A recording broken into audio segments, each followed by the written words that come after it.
Shalom, selamat pagi, salam OPAJ. Bersama saya pada pagi hari ini di ibadah minggu supaya kita senantiasa mengalami berkat Tuhan yang luar biasa pada hari ini. Nah, saudara-saudara yang dikasih Tuhan, kita akan mengobrol pagi tentang perjamuan kudus. Kita ambil di dalam Injil Matius pasal yang ke-26, saudara. Injil Matius pasal yang ke-26, yaitu ayat yang ke-26, mengatakan demikian, dan ketika mereka sedang makan, Yesus mengambil roti, mengucap berkat, memecah-mecahkannya, lalu memberikannya kepada murid-muridnya dan berkata, "Ambillah, makanlah, inilah tubuhku." Sesudah itu, ia mengambil cawan, mengucap syukur, lalu memberikannya kepada mereka dan berkata, "Minumlah kamu semua dari cawan ini, sebab inilah darahku, darah perjanjian yang ditumpahkan bagi banyak orang untuk pengampunan dosa. Akan tetapi aku berkata kepadamu, mulai dari sekarang aku tidak akan minum lagi hasil pokok anggur ini sampai pada hari aku meminumnya, yaitu yang baru, bersama-sama dengan kamu dalam kerajaan Bapakku." Saudara-saudara yang dikasih Tuhan, gereja pada umumnya minggu pertama menyampaikan firman, lalu dilanjutkan dengan sakramen perjamuan kudus. Nah, saudara-saudara, ada beberapa makna yang harus kita mengerti tentang perjamuan kudus. Jangan hanya menjadi sekedar liturgi ibadah, jangan hanya sekedar menjadi kebiasaan gereja, kebiasaan jemaat, lalu gereja tidak pernah atau jarang sekali menerangkan makna perjamuan kudus. Saudara-saudara yang dikasih Tuhan, perjamuan kudus adalah penetapan dari Tuhan, yaitu suatu perayaan yang dilakukan dan yang harus dilakukan oleh jemaat Tuhan dari perjanjian lama.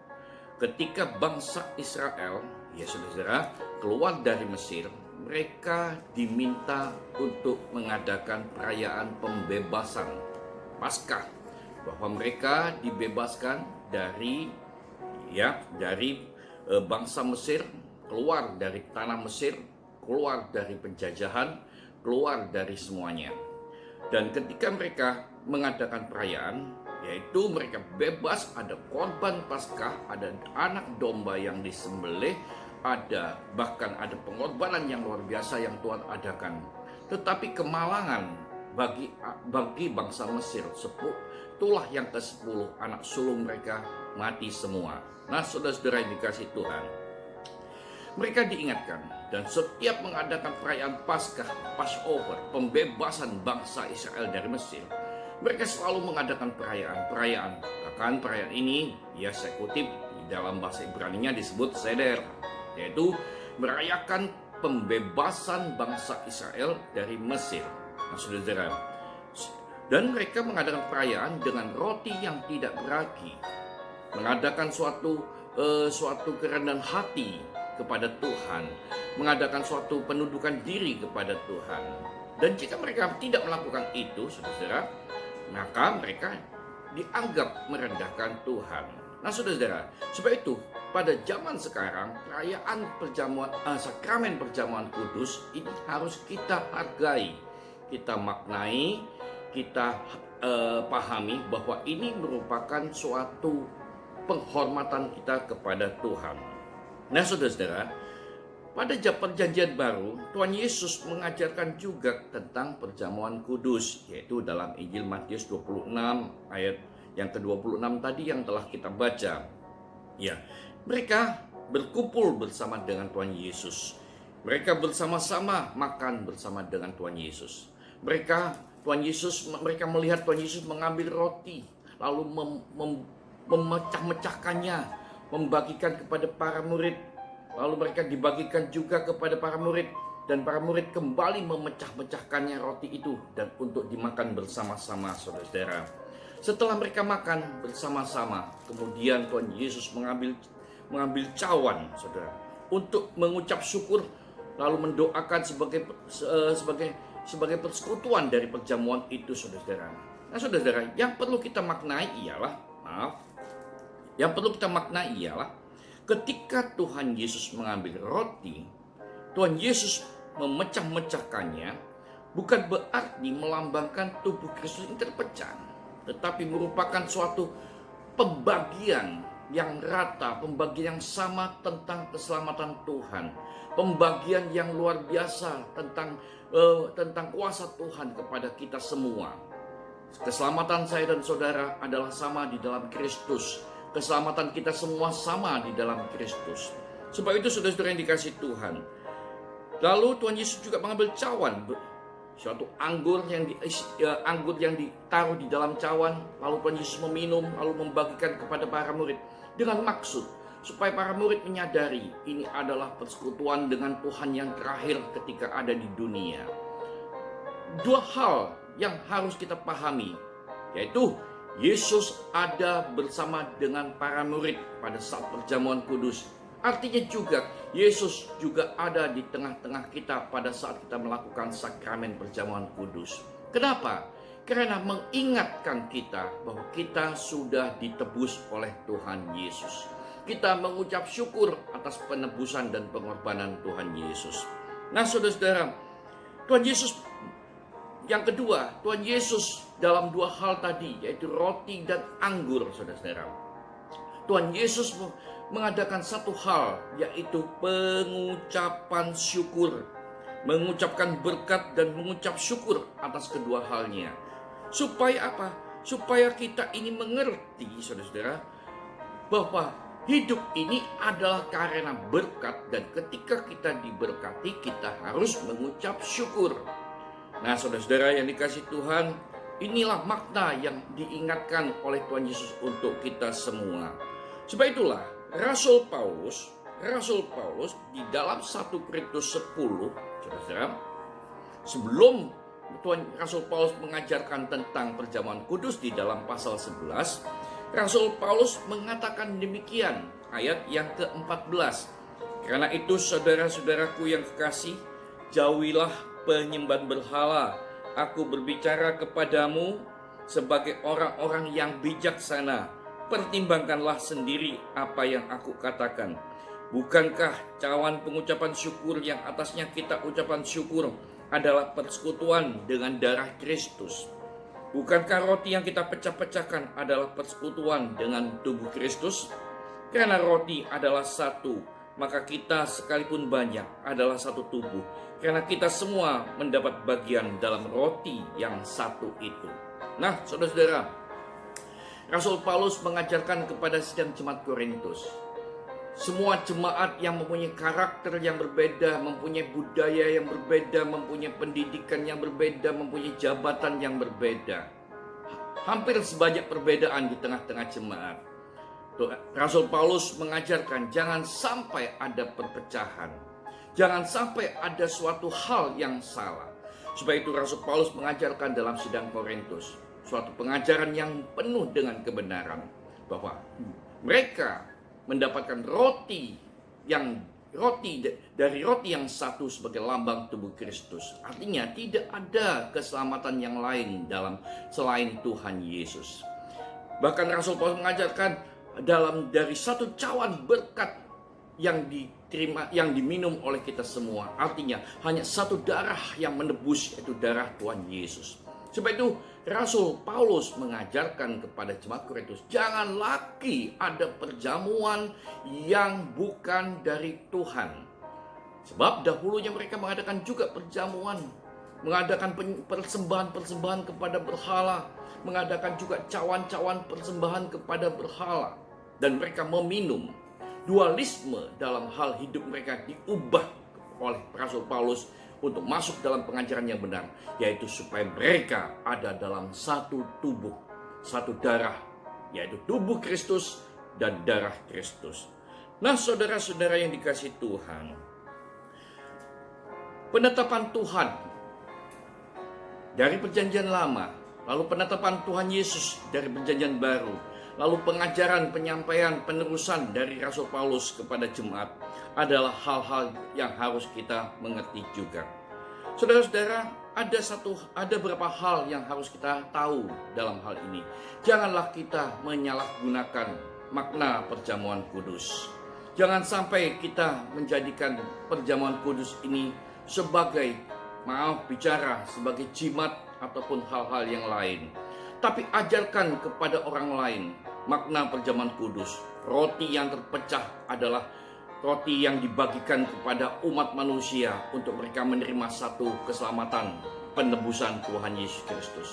Cawan yang diminum bersama adalah suatu penebusan dan keselamatan dan bahkan pengampunan dosa dari Tuhan Yesus. Saudara-saudara yang dikasihi Tuhan, tidak ada yang lain, hanya pengampunan, penebusan dan pengampunan dosa hanya dari Tuhan Yesus saja. Saudara-saudara, kalau kita membagikan kepada orang lain, mereka yang sakit yang ada di rumah, mereka yang sakit yang ada di rumah sakit, lalu kita ajak bersama-sama melakukan perjamuan kudus. Ingatkan bahwa oleh bilur-bilur Tuhan Yesus yang ditulis oleh Rasul Petrus, disembuhkan oleh bilur-bilur Kristus. Bukan roti yang dimakan, tapi diingatkan tentang penebusan Tuhan Yesus. Supaya apa? Supaya mereka tahu hanya Yesus adalah Allah penyembuh. Hanya Tuhan Yesus adalah Allah yang luar biasa. Nah, saudara-saudara yang dikasihi Tuhan, sebab itulah kita harus memaknai yang perlu kita perhatikan. Dalam 1 Korintus 11 diajarkan tentang bagaimana liturgi perjamuan ibadah, ibadah perjamuan kudus. Rasul Paulus menuliskan sedemikian rupa supaya kita mengerti, yaitu yang hal terakhir tentang persekutuan dengan Tuhan. Roti yang dipecah-pecahkan kita angkat bersama-sama. Bukankah roti yang sudah dipecah-pecahkan adalah persekutuan dengan tubuh Kristus? Lalu kita melihat juga dalam ibadah perjamuan kudus, setelah kita makan hosti ataupun makan roti, bersama-sama kita juga mengangkat cawan. Bukankah cawan berkat yang diberkati Tuhan adalah persekutuan dengan darah Kristus? Nah, saudara-saudara, kita harus mengerti, banyak ayat yang mengatakan kita ini adalah satu tubuh, satu darah, satu Kristus, satu Tuhan, satu Bapa. Nah, saudara-saudara, supaya jangan kita terpecah-pecah. Dalam gereja mungkin kita bisa satu, tetapi ketika kita keluar dari gereja harus tetap satu tubuh Kristus. Nah, saudara-saudara, Efesus 4 ayat 4 mengajarkan kepada kita adalah satu tubuh, satu roh, satu pengharapan. Dari perjamuan kudus itulah kita diajarkan, diingatkan. Tidak ada lagi perbedaan. Tidak ada lagi satu sama lain tinggi dan rendah. Kita semua sama di hadapan Tuhan. Sama mengucap syukur, sama menerima berkat dari Tuhan. Sebab itu saudara-saudara, ketika selesai perjamuan kudus, hamba Tuhan atau gembala yang mendoakan doa berkat, tetaplah kau di tempat, terima berkat itu, terima doa berkat itu dengan ucapan syukur. Kenapa? Supaya engkau benar-benar menerima berkat Tuhan. Jangan ketika engkau mau terima berkat Tuhan, engkau berjalan menuju ke pintu keluar dengan tangan menadah lalu berjalan menerima berkat. Tidak bisa, tidak sopan, saudara-saudara. Kita harus mengucap syukur dengan baik. Terima kasih Tuhan. Apa yang didoakan oleh gembala, apa yang didoakan oleh hamba Tuhan, terima. Karena itulah di situ perkenanan Tuhan akan lebih mulia engkau terima. Nah, saudara-saudara, Filipi 2 ayat yang kedua juga mengatakan kita harus satu juga di dalam tubuh yang terpecah, di dalam cawan yang dibagikan sebagai tubuh dan darah Kristus. Kita juga mempunyai satu kasih, satu jiwa, satu tujuan. Perbedaan-perbedaan boleh, tapi oleh doa, oleh iman, oleh pengharapan, oleh kasih dalam satu penebusan Kristus, kita ini menjadi satu yang luar biasa. Sebab itu saudara-saudara, buatlah perjamuan kudus yang engkau adakan dalam gereja, yang engkau adakan di dalam rumah, yang engkau adakan dalam ibadah online. Buatlah engkau mengerti, kita ada dalam satu tubuh Kristus. Walaupun banyak perbedaan, satu darah, yaitu darah Kristus yang sudah dicurahkan di atas kayu salib. Ya, yang tertumpah di atas kayu salib. Yesus mati, Yesus kemudian dikuburkan, Yesus kemudian bangkit, Yesus kemudian naik ke surga, lalu Roh Kudus dicurahkan. Bagaimana kita mengingat hal itu? Dengan iman, dengan kasih, dengan satu pikiran bahwa hanya Yesus satu-satunya keselamatan kita semua. Bersyukurlah hari ini engkau mengadakan perjamuan kudus dimanapun engkau berada. Bersyukurlah keselamatan ada dalam hidupmu. Bersyukurlah semua karena kita diberkati Tuhan. Mari kita berdoa. Tuhan, kita sudah menerima perjamuan kudus, kita akan juga melakukan perjamuan kudus, ataupun kita yang sedang melakukan perjamuan kudus. Biarkan kita mengingat akan makna bahwa kita ini sudah dibebaskan dari dosa. Kita mengingatkan akan makna bahwa kita ini sudah ditebus oleh Tuhan Yesus. Terima kasih Tuhan, terima kasih. Berkati kami semua Tuhan. Terima kasih. Dalam nama Tuhan Yesus kami percaya keselamatan selalu ada dalam kami. Kami jangan sampai mendua hati. Terima kasih Tuhan, kami mengucap syukur. Dalam nama Tuhan Yesus, Tuhan berkati kami semua. Berkati ibadah-ibadah gereja Tuhan. Pulihkan ibadah-ibadah gereja dimanapun berada Tuhan. Kami yakin semua akan dipulihkan. Pandemi corona semua boleh berlalu. Dalam nama Tuhan Yesus kami rindu bersekutu bersama-sama di dalam satu kemuliaan Tuhan. Dalam satu berkat Tuhan. Terima kasih Tuhan, kami ucap syukur. Dalam nama Tuhan Yesus kami ucap syukur dan sudah berdoa. Amin. Kembali bersama dengan saya, Salam Ngopi Aceh. Tuhan Yesus memberkati.